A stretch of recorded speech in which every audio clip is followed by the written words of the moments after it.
Antes de iniciarmos, já se inscreva no canal, deixe seu like, comente e compartilhe nossos vídeos. Assim, você ajuda o canal a continuar crescendo e chegando a cada dia mais longe. Tenham bons sustos.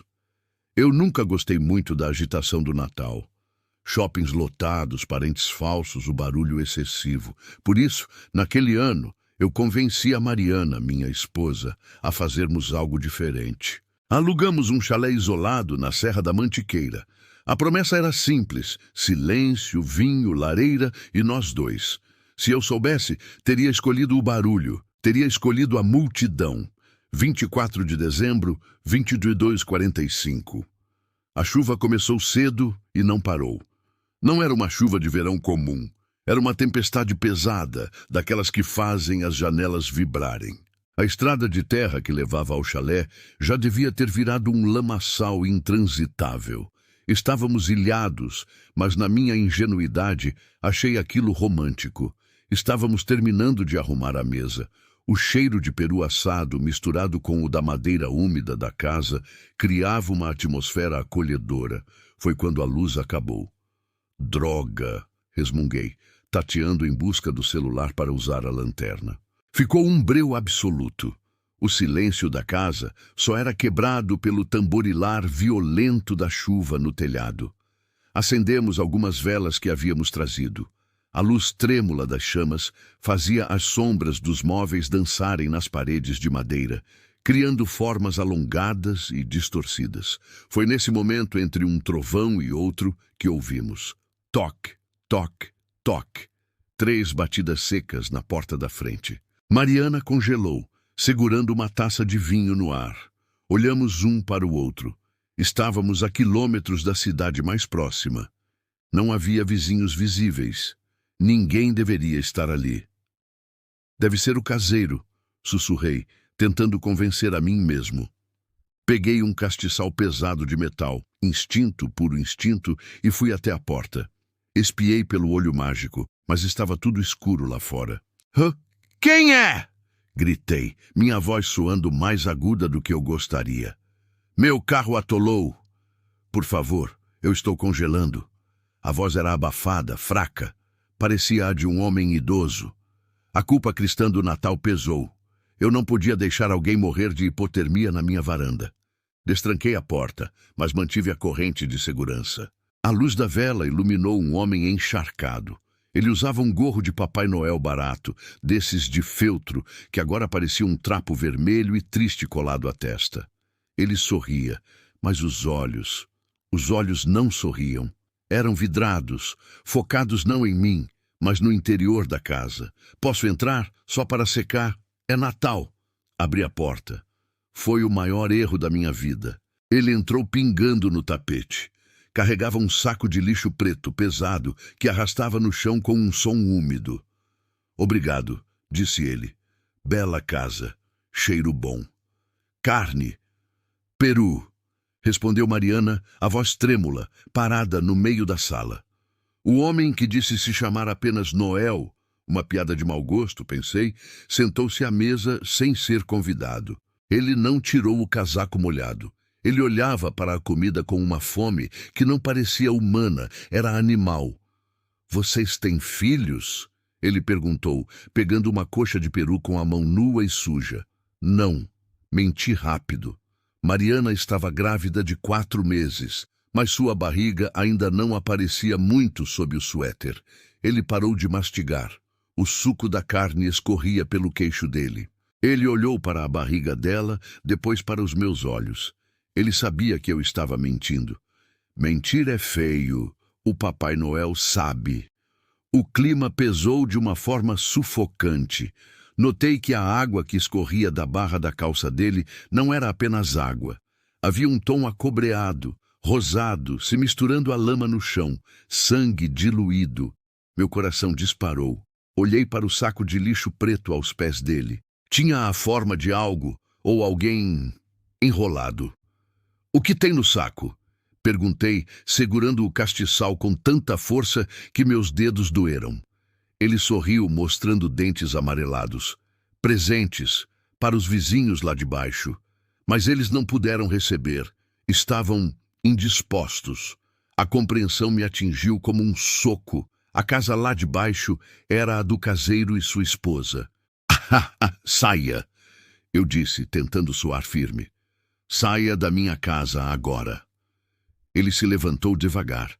A cadeira raspou no chão com um guincho agudo. Ele enfiou a mão no bolso do casaco encharcado. Mas a ceia nem começou. A luz da vela apagou com uma lufada de vento que veio de algum lugar, talvez uma janela que eu não vi abrir. Escuridão total novamente. Ouvi o som de metal sendo puxado. Ouvi Mariana gritar. Eu não pensei.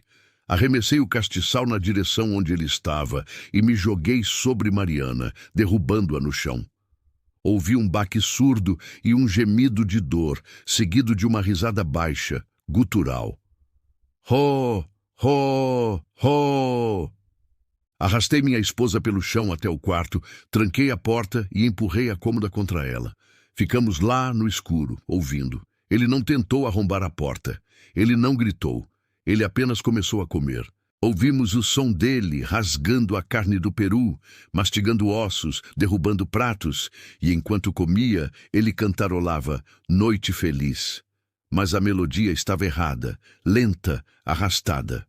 Passamos a noite inteira encolhidos no canto do quarto, segurando uma faca de abrir cartas que achamos na gaveta.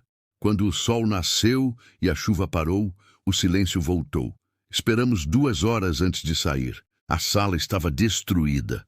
Comida espalhada pelas paredes, o vinho derramado parecia sangue no tapete. A porta da frente estava escancarada. Ele tinha ido embora, mas deixou o saco de lixo preto no centro da sala. Eu não tive coragem de abrir. Chamei a polícia. Quando eles chegaram e abriram o saco, o policial mais jovem vomitou na varanda. Dentro não havia corpos, graças a Deus. Havia as cabeças das bonecas da filha do caseiro, arrancadas, e os uniformes do casal, ensopados de sangue. O caseiro e a esposa foram encontrados no porão da casa deles, amarrados, mas vivos. Feridos, traumatizados, mas vivos. O homem tinha passado a noite lá antes de subir para o nosso chalé. Nunca encontraram o Noel. Hoje passamos o Natal em hotéis grandes na cidade, com seguranças e muita luz elétrica. Mas às vezes, quando chove na véspera de Natal, eu ainda ouço aquele cantarolar arrastado. Noite feliz, noite feliz. E rezo para que a porta esteja bem trancada. Aconteceu há 3 anos, na casa dos meus avós, no interior de Minas. Era aquele casarão antigo, de pé direito alto, assoalho de madeira que estala e corredores longos demais. Éramos uma família grande, tios, primos, agregados. Cerca de 30 pessoas. O tipo de Natal barulhento, com cheiro de pernil assado, pavê e cerveja barata, onde é impossível controlar quem entra e quem sai. Eu sempre fui o observador. Enquanto meus primos bebiam na varanda e minhas tias discutiam na cozinha, eu gostava de ficar num canto, só olhando. Eram quase 23 rios quando eu o notei pela primeira vez. Havia um homem sentado na poltrona de couro velha do meu avô, no canto mais escuro da sala de estar. Ele segurava um prato de farofa e salpicão, comendo com uma voracidade mecânica. Ele vestia um terno cinza, visivelmente grande demais para ele, com um cheiro forte de naftalina que eu podia sentir a 2 metros de distância. Eu não o reconheci, mas, em famílias grandes, isso é comum. Deve ser o novo namorado da prima Cláudia, pensei, ou talvez um tio distante do lado do meu cunhado. Ninguém parecia se importar com ele. As crianças corriam ao redor da poltrona, quase esbarrando em suas pernas, e ele nem piscava. Ele só comia. Me aproximei para ser educado. Boa noite. A farofa da tia Beth está boa? Ele parou com o garfo no meio do caminho. Levantou a cabeça lentamente. A pele dele era pálida, com uma textura de cera, e havia olheiras profundas, arroxeadas, como se ele não dormisse há semanas. Ele sorriu, mas o sorriso não chegou aos olhos. Está familiar. A voz dele era rouca, como lixa raspando em pedra. Eu senti um calafrio na espinha que não soube explicar. Dei um sorriso amarelo e me afastei. Fui até a cozinha procurar minha prima Cláudia. Clau, quem é o cara estranho de terno na sala? O seu namorado. Ela riu enquanto cortava o abacaxi. Que namorado, Lucas? Eu terminei tem 2 meses. Deve ser amigo do tio João. Fui até o tio João que estava na churrasqueira. Tio, quem é o seu amigo de terno lá dentro? João franziu a testa, suando perto do fogo. Que amigo? Só veio eu e a sua tia.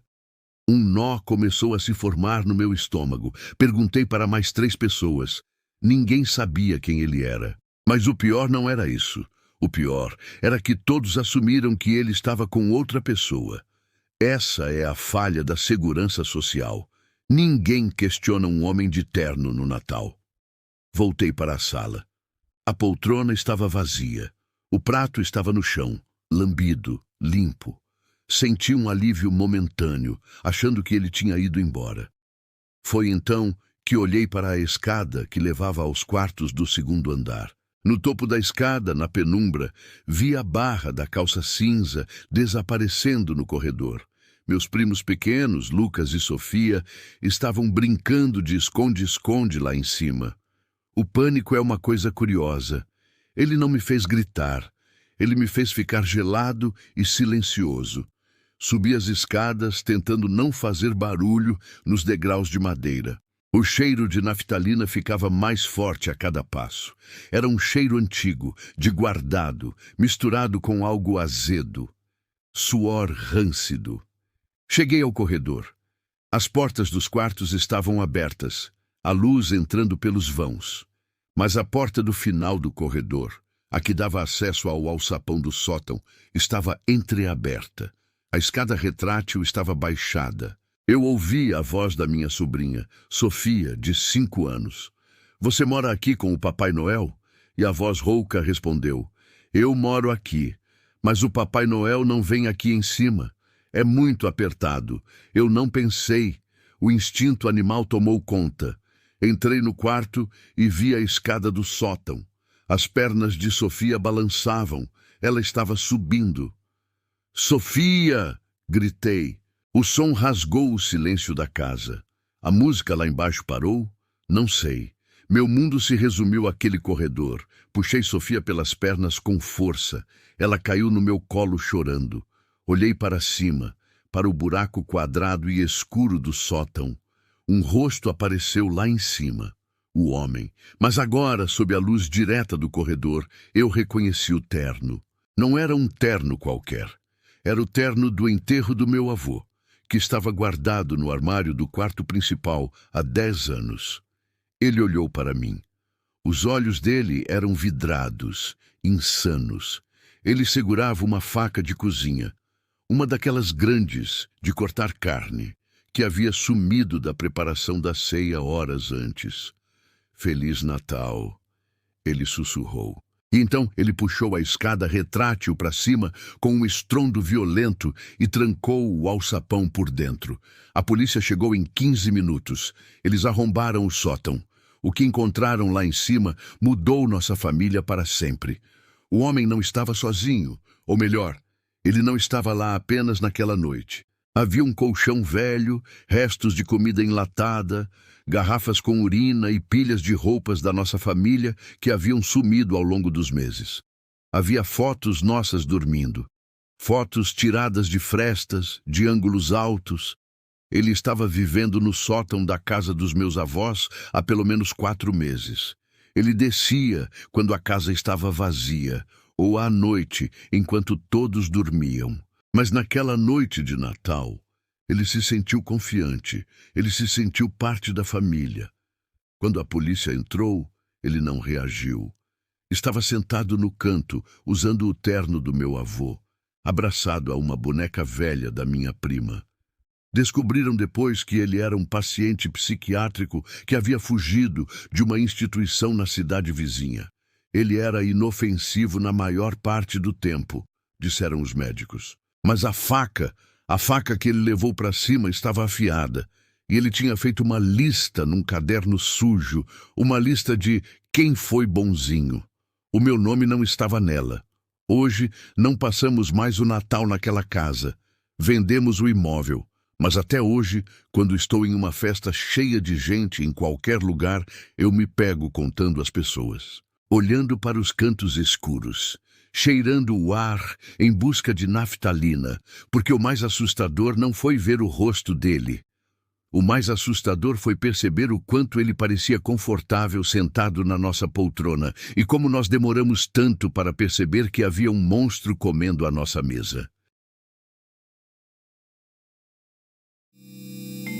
Eu deixei de montar a árvore de Natal há 5 anos. As luzes a piscar, para mim, não trazem alegria, trazem a memória daquele zumbido elétrico e constante que ouvi na sala do trecho esquerdo. Vivia num prédio antigo na Zona da Graça, em Lisboa. Soalho de madeira que gemia a cada passo, paredes finas como papel. O tipo de prédio onde conhecemos a rotina dos vizinhos pelos sons. O autoclismo a descarregar, a televisão ligada, os passos no corredor. A minha vizinha de frente era a Dona Matilde, uma senhora viúva, na casa dos 70, impecável, que cheirava sempre a lavanda e cozinhados de forno. Naquela véspera de Natal, eu estava sozinho. A minha namorada tinha ficado retida no porto devido a uma greve dos comboios, e eu decidi ficar por casa, com uma garrafa de vinho e um livro. Eram 21h30 quando bateram à porta. Não foi um bater normal. Foi uma pancada seca, singular. Abri e lá estava a Dona Matilde, mas não era a mulher composta que eu conhecia. O cabelo branco estava desgrenhado, o batom vermelho borratado para fora do lábio, e ela usava um vestido de veludo antigo que parecia largo demais. O João, o meu sobrinho... A voz dela tremia, um sussurro frágil. Ele insiste que venhas. Diz que é Natal, que ninguém deve ceiar sozinho. Eu ia recusar, mas vi os olhos dela. Estavam arregalados, vítreos, implorando. A mão dela, que segurava o batente da porta, tinha as unhas cravadas na madeira, os nós dos dedos brancos. Claro, Matilde, só vou buscar o vinho. Não! Ela quase gritou, depois baixou a voz, aterrorizada. Ele não gosta de atrasos. Vem agora. O meu instinto gritou para eu fechar a porta e trancar, mas a cobardia social, o medo de ser indelicado e a preocupação com ela empurraram-me para o corredor. Entrei na casa dela. O aquecimento estava no máximo. O ar era sufocante, carregado com um cheiro enjoativo de peru assado queimado e... algo metálico, como moedas velhas. Cobre. Na sala de jantar, um homem estava sentado à cabeceira. Devia ter uns 30 anos, corpulento, vestindo um fato que parecia apertado demais nos ombros. O sobrinho. Ele não se levantou. Tinha um sorriso fixo, imóvel, e os olhos focados num ponto vazio da toalha de mesa. À mesa, sentados, estavam mais 2 pessoas. O Sr. Antunes, do 2º andar, e a sua esposa estavam imóveis. Senta-te, disse o homem. A voz era calma, demasiado calma. Sentei-me, olhei para o Sr. Antunes para o cumprimentar. Boa noite, vizinho. Ele não respondeu. A cabeça dele estava pendida para a frente, o queixo a tocar no peito. A esposa estava recostada na cadeira, com os olhos abertos, a olhar para o teto. Foi aí que percebi. O Sr. Antunes não estava a respirar. Havia um fio escuro, quase preto, a escorrer da manga do seu casaco para o tapete persa. O meu sangue gelou. O som do mundo desapareceu, restando apenas o zumbido das luzes de Natal na árvore ao canto da sala, que piscavam freneticamente. Vermelho, verde, vermelho, verde. Comam, ordenou o sobrinho. Matilde sentou-se ao meu lado, a soluçar baixinho, tentando abafar o som com um guardanapo de pano. O homem pegou na faca de trinchar, uma lâmina longa e afiada, e começou a cortar o peru. Os movimentos eram violentos. Ele não cortava a carne. Ele agredia o animal assado, batendo com a lâmina no prato de porcelana com estalos agudos que me faziam saltar. "O tio Antunes está muito cansado", disse o homem, servindo um pedaço de carne cinzenta no meu prato. "Dormiu a tarde toda, não é, tio?" Ele pegou na mão mole do cadáver do senhor Antunes e fê-la acenar. A cabeça do morto oscilou, grotesca. Eu queria vomitar, queria correr, mas as minhas pernas pareciam feitas de chumbo. Sabia que se me levantasse, aquela faca voaria na minha direção. "Tu não estás a comer", disse ele a olhar para mim. O sorriso desapareceu. O rosto dele ficou inexpressivo, uma máscara de cera. Eu preciso de ir à casa de banho. Os nervos... Gaguejei.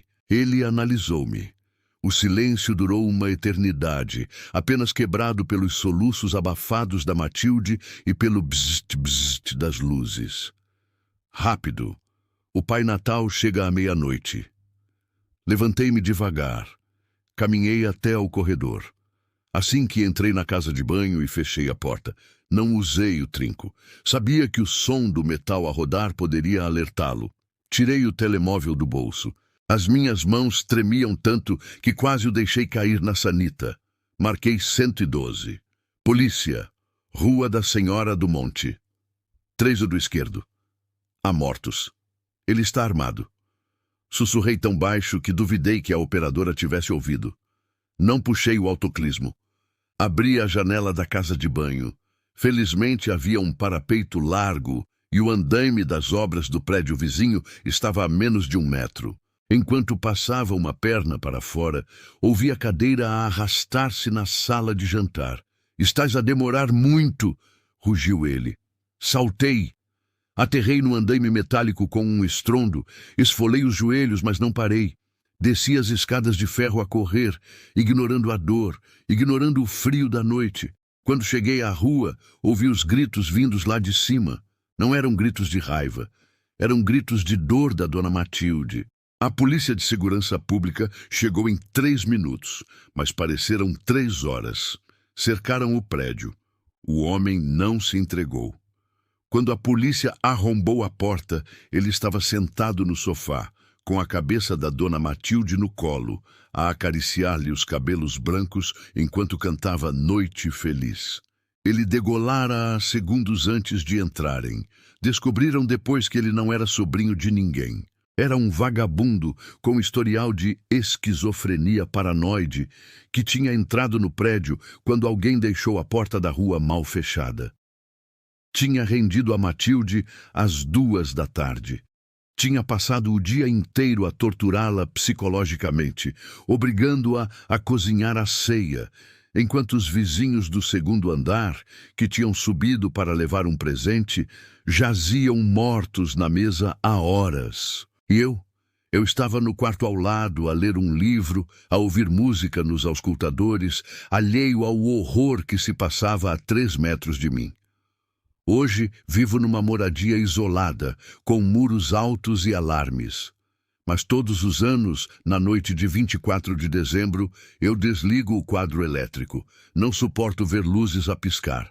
E se alguém bater à minha porta, eu não abro. Nunca mais. Esta história não é sobre monstros debaixo da cama ou lendas urbanas. É sobre como o silêncio de uma noite de neve pode ser a coisa mais barulhenta do mundo quando percebemos que não estamos sozinhos. Aconteceu há 7 anos, numa pequena vila no sopé da Serra da Estrela.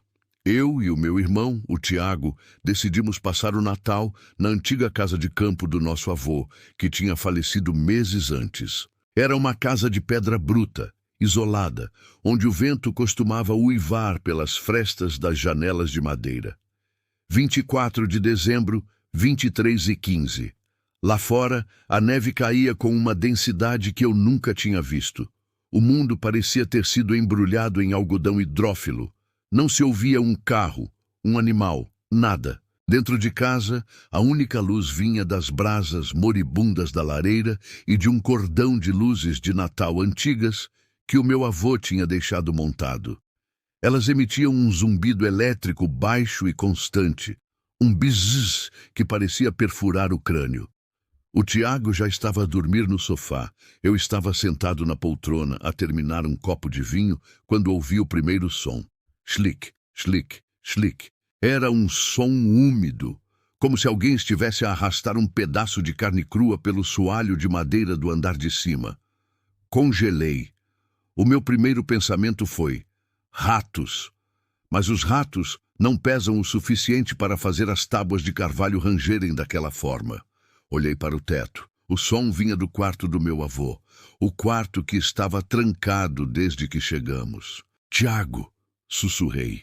Nada. Ele tinha o sono pesado. O som parou mesmo por cima de mim. E depois algo começou a pingar. Ploc, ploc. Levantei-me, o coração a martelar contra as costelas como um pássaro enjaulado. Aproximei-me da mesa de jantar.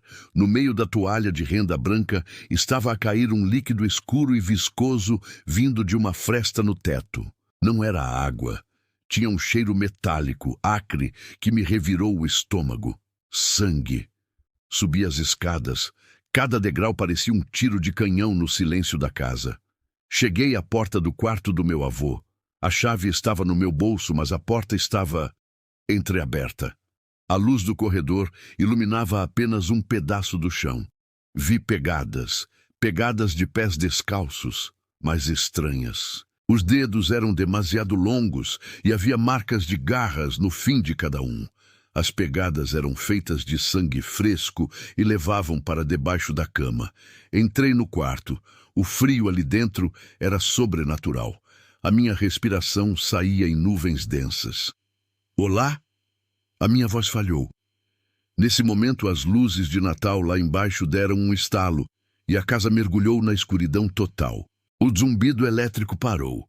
No silêncio absoluto, ouvi uma respiração. Não era humana. Era um som rouco, como se alguém estivesse a tentar respirar através de uma garganta cheia de vidro moído. Tu vieste para o jantar. A voz veio de debaixo da cama, mas não era uma voz de espírito, era uma voz física, carnal. Senti algo tocar no meu tornozelo, algo frio, pegajoso e incrivelmente forte. Gritei com toda a força dos meus pulmões e desferi um pontapé no escuro. Senti que atingi algo macio, como gordura, seguido de um ganido agudo que não parecia deste mundo. Saí do quarto aos tropeções, quase caí das escadas. Acordei o Tiago aos gritos. Sai daqui, agora! Não pegamos em malas, não pegamos em casacos. Corremos para o carro sob a neve cegante. Enquanto eu tentava desesperadamente ligar o motor, olhei para a janela do andar de cima. Pela luz baça da lua refletida na neve, vi uma silhueta. Era um homem, ou o que restava de um. Estava nu, a pele pálida e esticada sobre os ossos de forma impossível. Ele segurava algo contra o vidro. Era a cabeça de um dos cães de caça do vizinho, decapitada com uma precisão cirúrgica. Ele não estava a rosnar, ele estava a sorrir, um sorriso largo demais para aquele rosto com dentes que tinham sido afiados até parecerem agulhas. Consegui arrancar com o carro, conduzi como um louco até a vila mais próxima.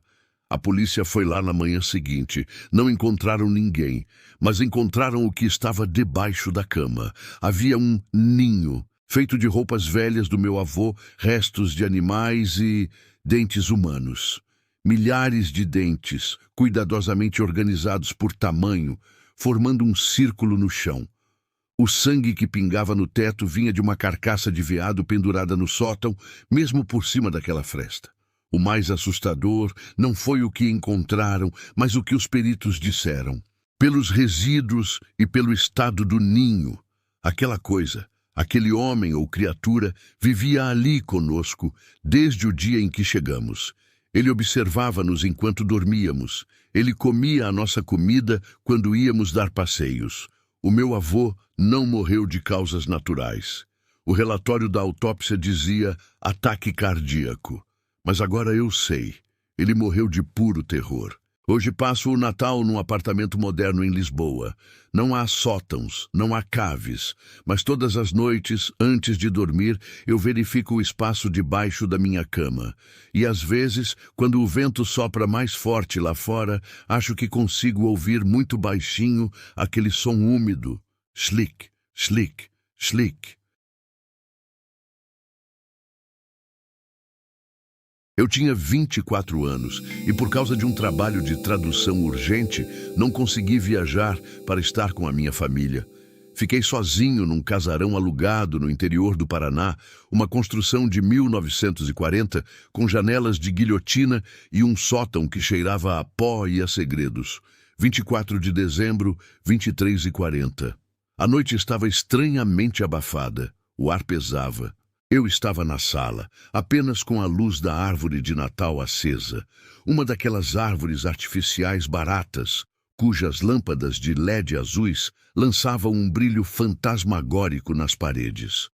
O silêncio da vizinhança era absoluto, como se o mundo tivesse prendido a respiração. De repente, a temperatura da sala caiu. Não foi um declínio gradual, foi como se alguém tivesse aberto a porta de um frigorífico gigante. A minha respiração começou a sair em névoa. Toc, toc, toc. 3 batidas na janela de vidro da sala. Não na porta, na janela. Olhei para o lado. O vidro estava embaciado por fora devido à súbita mudança de temperatura. No meio do vapor havia a marca de uma mão pequena, uma mão de criança. Mas o meu apartamento ficava no 2º andar, sem varanda. Não havia como uma criança estar ali. O meu coração deu um solavanco. Aproximei-me. O frio agora queimava-me a pele. Quando limpei o vidro com a manga do pijama, não vi ninguém. Apenas o vazio da rua escura. Foi então que ouvi o rádio. Eu tinha um rádio antigo de válvulas, que pertencia ao dono da casa. Ele estava desligado da tomada. Mesmo assim, as válvulas começaram a brilhar com um laranja doentio. Um som de estática inundou a sala, transformando-se lentamente numa música de Natal. Mas a rotação estava errada. A melodia era lenta, distorcida, como se o disco estivesse a ser arrastado por uma força invisível. Noite de paz. Noite de morte. Quem está aí? Gritei, a minha voz saindo num sussurro trêmulo. As luzes da árvore de Natal começaram a piscar em sincronia com a música. Azul, escuridão. Azul, escuridão. A cada vez que as luzes se apagavam, algo mudava na sala. Na primeira piscadela, as cadeiras da mesa de jantar estavam viradas de pernas para o ar. Na segunda, os enfeites da árvore, as bolas de vidro, estavam no chão, mas não estavam partidas. Estavam cheias de um líquido escuro que parecia óleo. Na terceira piscadela, ele apareceu. Estava sentado no canto da sala, onde a sombra era mais densa. Parecia uma figura alta, mas as proporções estavam erradas. Os braços eram longos demais. As mãos repousavam no colo como galhos secos. Ele usava um casaco de lã vermelho, mas o tecido parecia fundido à pele cinzenta. Onde deveriam estar os olhos, havia apenas 2 buracos profundos que pareciam absorver a pouca luz que restava. Ele não tinha boca, mas eu ouvia a voz dele dentro da minha cabeça, como se 1000 agulhas estivessem a espetar o meu cérebro. Tu não deixaste o presente, Miguel. Eu não conseguia mexer-me. O terror sobrenatural é paralisante. Ele desliga os teus músculos e deixa apenas os teus sentidos abertos para a agonia. Que presente, pensei, as lágrimas a escorrerem-me pelo rosto. A figura levantou-se. O som das articulações dele a estalarem parecia o de madeira seca a quebrar num incêndio. Ele flutuou, não caminhou, flutuou, até a árvore. Com uma das mãos longas, ele arrancou uma das luzes de LED. A luz não se apagou. Ela continuou a brilhar entre os dedos dele, mas mudou de azul para um vermelho pulsante, como um coração. O sacrifício da véspera. O sangue do que é puro. Ele apontou para o canto da sala, onde antes estava o meu cão, Um Golden Retriever chamado Nemo, que costumava dormir ali, agora havia apenas um vazio. O Nemo não estava a ladrar. Ele não estava a fugir. Ele estava parado, num transe hipnótico, com os olhos completamente brancos, caminhando em direção àquela coisa. Recuperei o movimento por um segundo.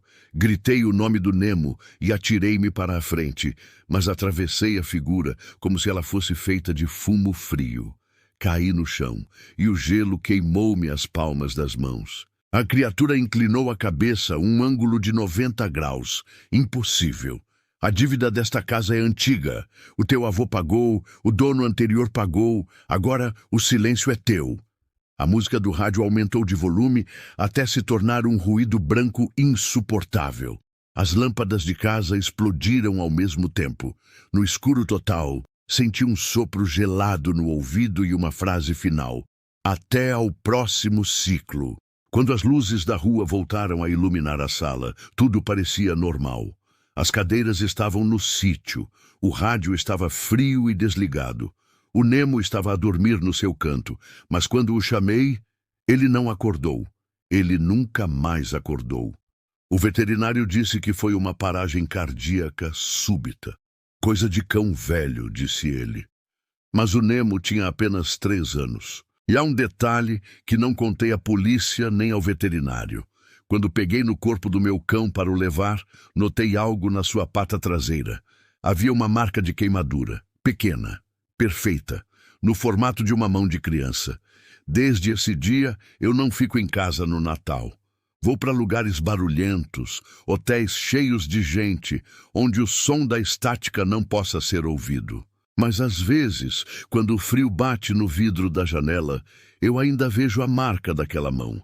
E sei que, algures no escuro, algo está à espera de que eu me esqueça de pagar a próxima dívida.